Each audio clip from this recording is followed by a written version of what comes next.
talk to your customers, ask them about, their willingness to pay. There are amazing frameworks out there for how to ask the right questions. It will unlock immense, deep understanding of how your customers think about your pricing, and it will really help you to nail down your own pricing strategy. Coffee's for closers only. So we've established my proposal is sound in principle. Now we're just haggling over price. Let's see how much we're going for on eBay. I mean, it's the same as Dunkin' Donuts. Costs 15 times the price. Welcome to Impact Pricing, the podcast where we discuss pricing, value, and the algorithmic relationship between them. I'm Mark Stiving, and our guest today is Dor Sasson, and here are 3 things you want to know about Dor before we start. He is the co-founder and CEO of Stigg, a company we're going to learn about. He's been senior product manager at New Relic, which is quite impressive. He plays the bass guitar, and oh, by the way, his wife is 40 weeks pregnant, so if his phone rings, we may have to cancel the podcast recording. Welcome, Dor. Hi, Mark. Happy to be here. Oh, good. How did you get into pricing? So a lot of it is somewhat accidental. My first interaction in pricing in a SaaS world started at my second year at New Relic, where I basically got an email with a spreadsheet attached to it. And inside that spreadsheet, there was a tab that says entitlement. And as the product manager that led our AI ML product line, I was basically expected to update our specific features and product line in the right way and in the right structure of our pricing plans. Now, it was the first time in my life that I ever heard about the concept of entitlements or how this fits into our monetization strategy as a company. And that was basically the first time that I realized there is a huge world out there that I have zero knowledge or understanding of. And it was basically the first step I ever made into this world. Nice. And so you decided you would go start a pricing company because you know nothing about pricing.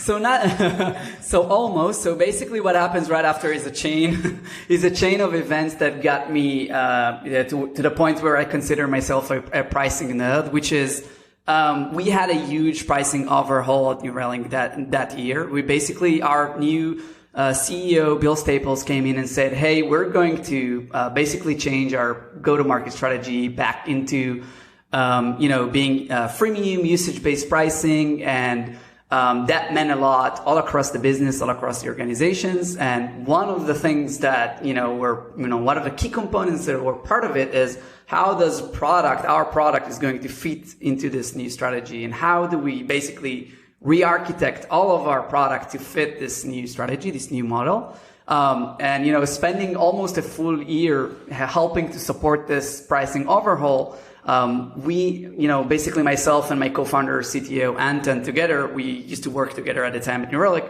We got really excited about what it means for growth, for companies to be able to be a lot more flexible and nimble in the way they build their pricing and in the way they go to market. And our first, problem space area that we were excited about was, hey, how do we make it so much easier for companies out there to introduce changes to the way they go to market in a much faster and easier way that doesn't require a full long year to introduce those changes. So, to be fair, our first step was realizing how big of a problem it is, and we started to think about what are good ways to approach this problem and what are good ways to help others to build in this space. Okay, so before we jump into Stigg, I want to ask you a couple more questions about what happened at New Relic. First off, tell us all, what do you mean when you say the word entitlements? Define entitlements for us. So entitlements is at the very basic level, it's an access control logic, which defines for which customer, or for which account, if you will, or for which practitioner, what are they entitled? What is the access that they are permitted to access within the product, within the SaaS product? And these are typically a configuration that is very straightforward, that contains under which pricing plan this user lives, and what are they entitled, what are they permitted to access based on this pricing plan. Got it. That makes all the sense in the world. I often think of those, at least in the world that I was in, was we would put software flags or software switches on features for different customers. It's very much so, Mark. You're completely right. It's very much similar to feature flagging, if you will. It's like a cousin of this, certain configuration, if you will. Okay, good. Because I was worried that I didn't know what entitlements meant around pricing, but it's actually a product thing, which is really good. And so then how did you have to tweak the product at New Relic to be able to match? And by the way, what I loved about the new CEO is he came in and said, let's do product-led growth, right? Let's do freemium and follow that up with usage-based pricing. So that's wonderful. But how did you have to change the product to match that strategy? Yeah. So, and Mark, I saw some of your articles and blogs, and I saw you writing about it a little. So basically, the number one thing when you go usage-based, you want to figure out what's your unit of economy, right? Like, what's the value metric? What's the thing that your customers perceive as value and are willing to pay more as they consume more of? And figuring that unit and really being good at capturing this value metric is not as easy as some may think when you do this big transformation. So the number one thing was thinking about a product, which at the time was very much a platform with many different product lines, and thinking of a good way to consolidate and create this single or multiple value metrics that can be captured as value by our customers, existing and new ones, and basically allow them to continue to consume more of those as they use more of New Relic, as they use more of the product. And so the number one thing that you have to do when you think about your pricing in that essence is that if you have products that weren't never considered or evaluated before in the form of a unit of a value metric of a unit of economy of this sort, now you need to re-architect the way the customers engage with these features, with these product lines, all along this single, consistent and concise value metric all across the different elements of the product. So the first thing was to figure out what is this metric? What is this thing that our existing customer base and our, raving fans or consider is valuable? And then it was a product question to figure out how do we inseminate and instrument this value metric all across our different product lines. So this was merely like, from a product perspective, I guess this was the first question. Obviously, from customer success, sales, and other organizations, there were a lot of other questions as well involved. But this was from a product point of view, that was the first question. Got it. And so really, if I were to repeat what you just said, it was we had to make it so once we've decided what I use the word pricing metric for this case, what are we going to charge for? Mm-hmm. Once we've figured out what our pricing metric is, then we have to make sure we're measuring for that in all of the different applications. Yeah. Or if we don't, how do we then introduce these additional value add in different ways, right? Like, are they add-ons? Are they free features that you use to create more engagement? Are these relevant for, the expansion journey? Like, when you think about the structure of like the win, keep, grow type of, mindset, right? So, which feature falls into which realm, and how do you build that in a way that makes sense? Okay, kudos for mentioning my book. Good job, Dor. I loved it, but that's a sidebar conversation. Happy to talk about your book as well. Thank you. Okay, so now I want to know, what is it that Stigg does? And I'll just be honest, I've been on your webpage and I don't understand. So it's not the first time I hear it. It might just mean that we need to start really being a lot more precise in the way we try to communicate what we do for our customers. But the gist of it is that Stigg is a pricing infrastructure, first and foremost, for developers. And I know that's going to sound odd for a lot of people that are listening to us, because typically pricing is not considered a developer problem. People think of pricing as the business problem, as go-to-market problem of, CRO, the revenue organization, sales organization. So how come that we are trying to cater and tackle pricing from developers' realm? And the way we like to think about Stigg is we want to build out an infrastructure that is so easy to implement and so easy to adopt from the application side that it makes it really fast and easy for product and growth teams to introduce new pricing plans, changes in existing pricing plans, where when I say pricing, I don't necessarily just mean the dollar tag, the dollar value that you put on the pricing plans, but I am a lot more inclined to chat about the design of the packaging structure, the value metric, which features lives in which plans, how do you design your packaging in general, and all those questions become these days more and more product questions and growth teams questions, because pricing is becoming more and more critical component of the product thinking, especially in product-led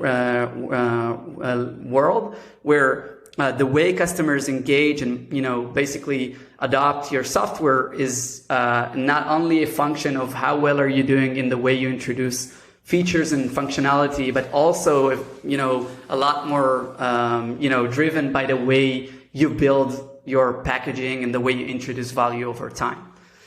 So Stigg is essentially, in a nutshell, it's all the Lego pieces you need to introduce all the variety of different ways to monetize your software, where we abstract away entitlements in that regard. Okay. So I'm going to repeat what you just said and make sure I understand it. What I think you said was, what our software is going to do is give you the platform to take all of your features and manage the entitlements. We're also going to monitor usage of all these different features. So now, in case you pick one as a pricing metric, we have the ability to use that as a pricing metric. And so we're giving all these tools to make it easy for developers to do that. Spot on. And once you integrate with Stigg, you no longer need developer time to continually make those changes, because we've built a no-code UI that any non-developer out there can drive changes, A/B test, experiment.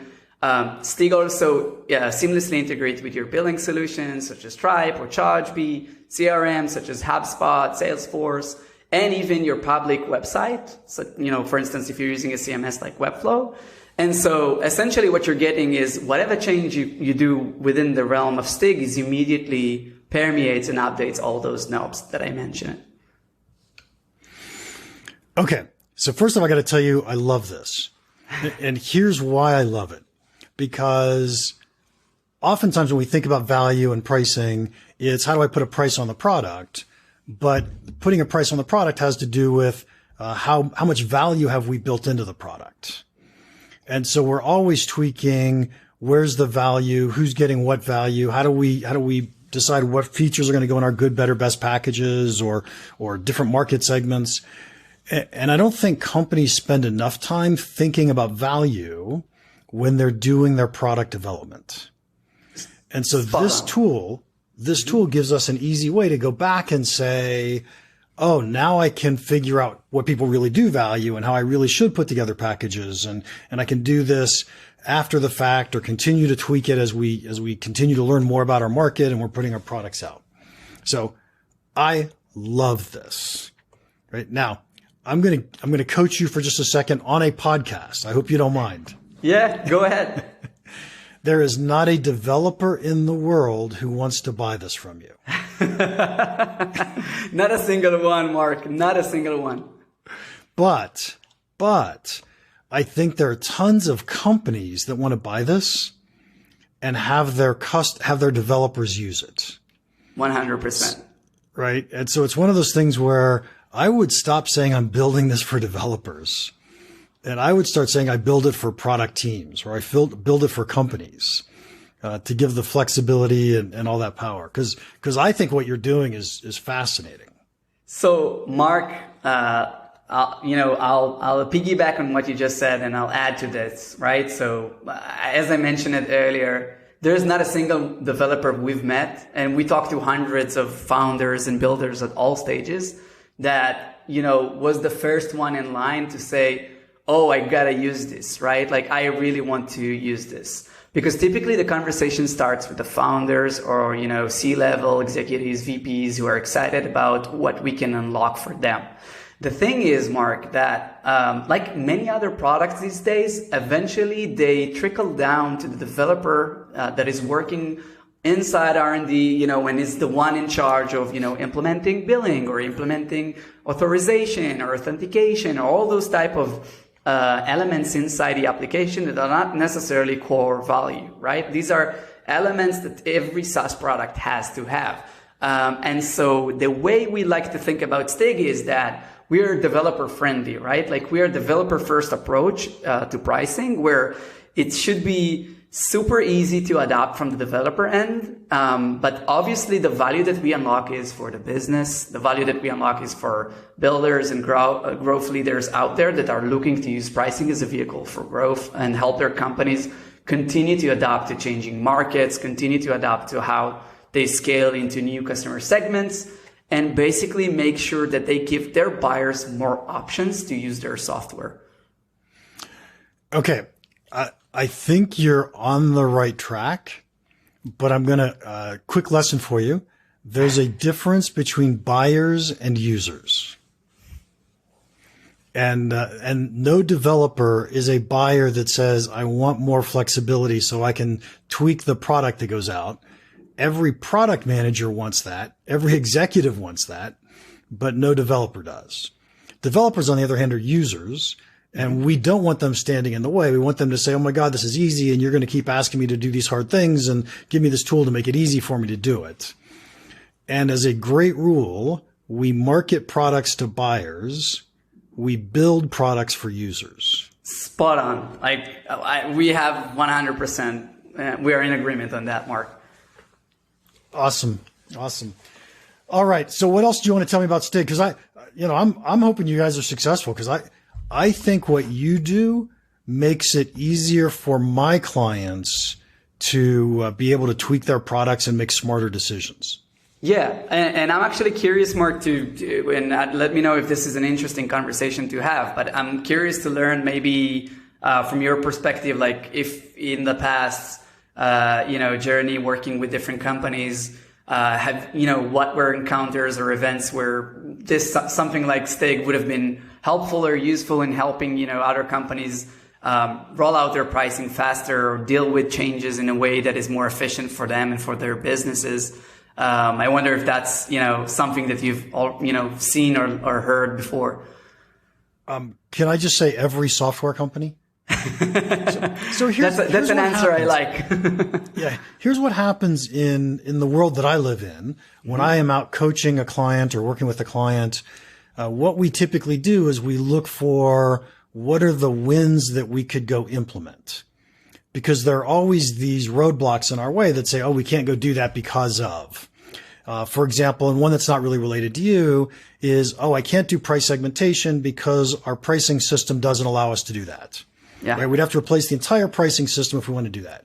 Okay, great. So that takes a tool off of our plate that we can no longer go do.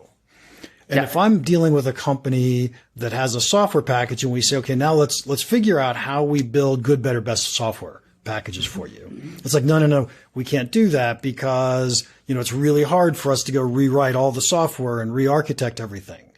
Or we say, let's go pick a new value metric or a new pricing metric. And they say, oh, we can't do that because we're not monitoring usage of the individual features of our products.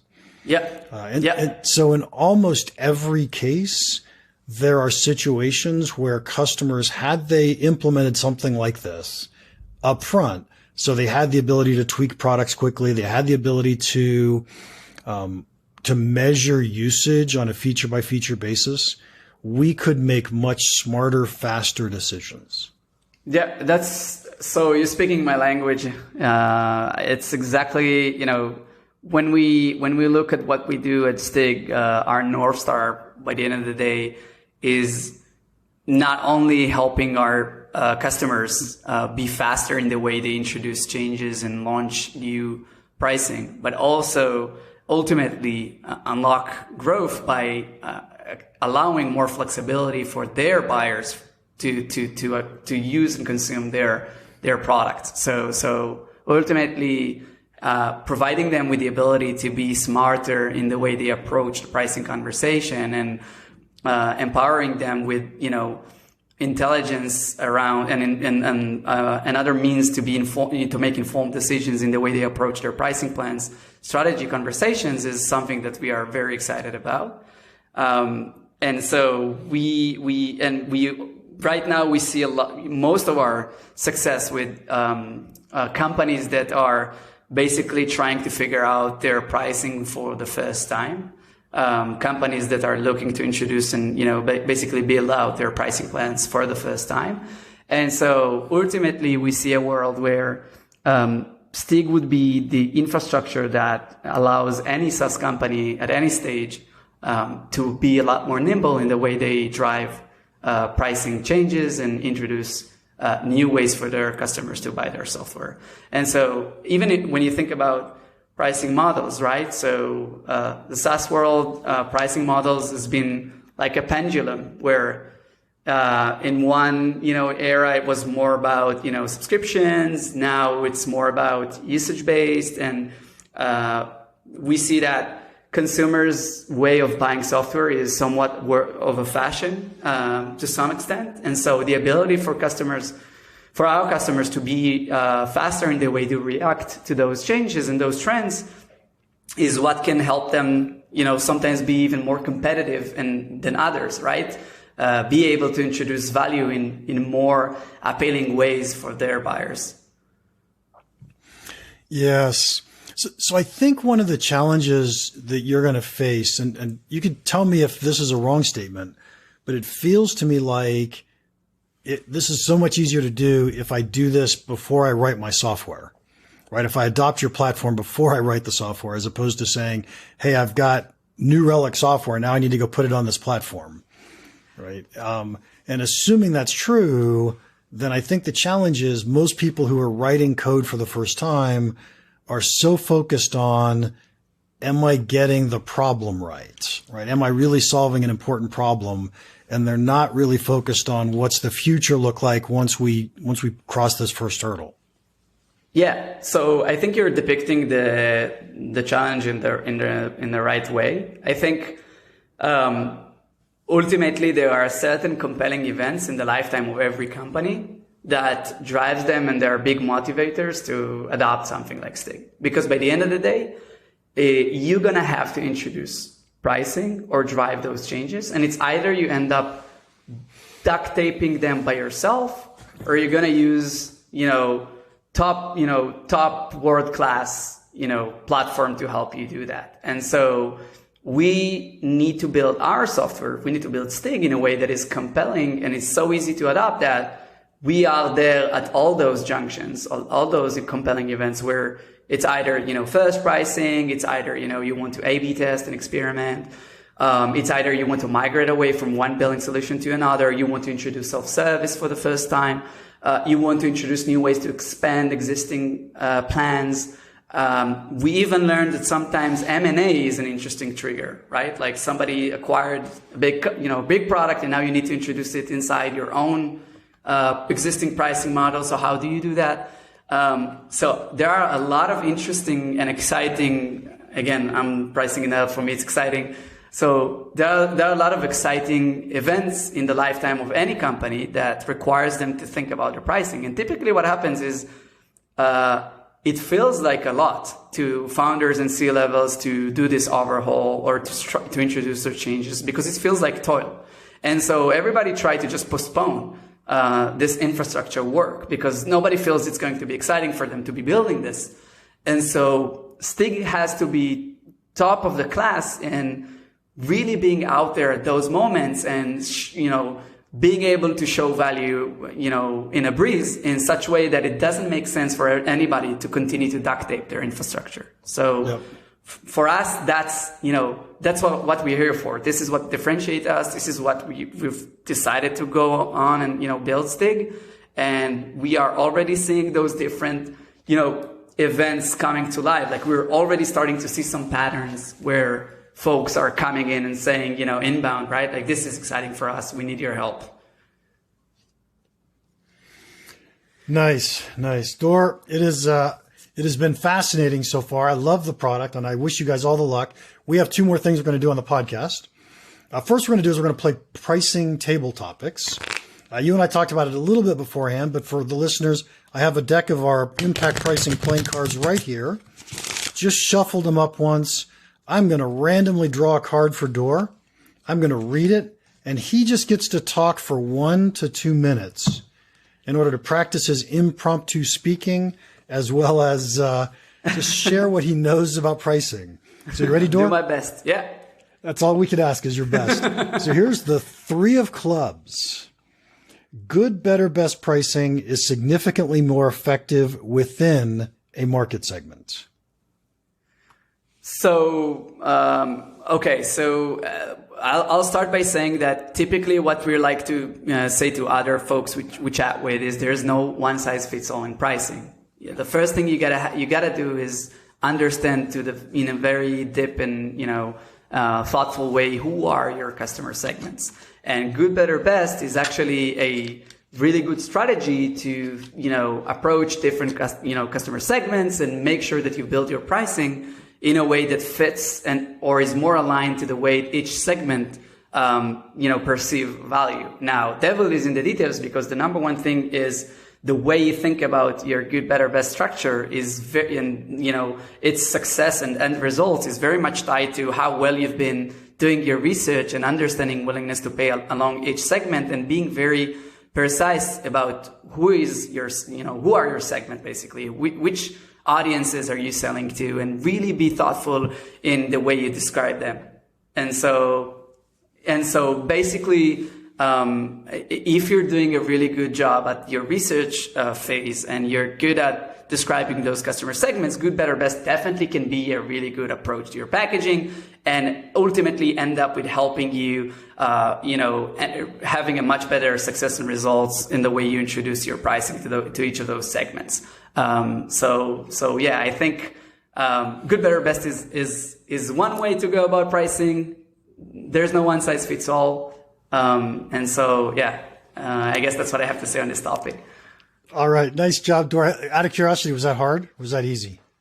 I actually like to be pushed to my limits. I guess that's why I'm a founder to some extent. I like to be pushed to the limits. And what I like about it is that it makes you try to be really thoughtful in the way you answer. And what is your answer? I guess because I also have the language barrier, so I also need to translate what I'm saying as I'm speaking out loud. So that's an interesting experience. I like it. You should definitely do this more often. Nice. All right. And so last question for you. Yeah. What's the one piece of pricing advice that you would give our listeners that you think could have a big impact on their business?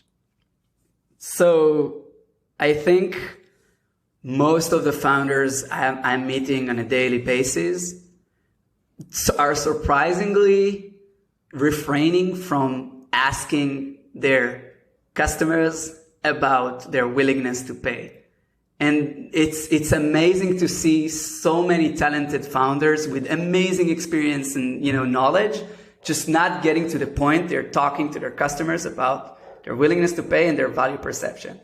And if there's one thing that I can tell, and it's funny that I'm building software about pricing, but I'm giving an advice that it's completely unrelated to software, and, it's all about, people. So if there's one advice that I can give is talk to your customers. Ask them about, their willingness to pay. There are amazing frameworks out there for how to ask the right questions.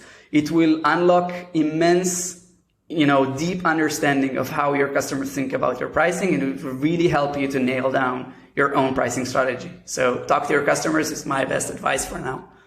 I love that answer. And I always tell my clients, look, we got to go talk to some customers, right? We got to go listen to customers and hear what they say. Cause I think most people don't. They don't hear that. So fabulous job. Thank you, Dor. And by the way, thank you for your time today. If anybody wants to contact you, how can they do that? I think the best way is LinkedIn. I actually, from time to time, review my DMs, and I see, and I try to be, quick about my replies. So LinkedIn, I guess, would be the best way to go. All right. And your name will be spelled properly, hopefully, in the show notes so people can get that. Yeah. Episode 193 is all done. Thank you so much for listening. If you enjoyed this, would you please leave us a rating and a review? The easiest way to do this is to go to ratethispodcast.com/impact pricing. That was ratethispodcast.com/impact pricing. And Dave H. left us a very short and sweet review on Apple Podcasts. He said, criminally underrated. Enough said. Thank you, Dave. I hugely appreciate it. And finally, if you have any questions or comments about the podcast or pricing, feel free to email me, Mark, at impactpricing.com. Now, go make an impact.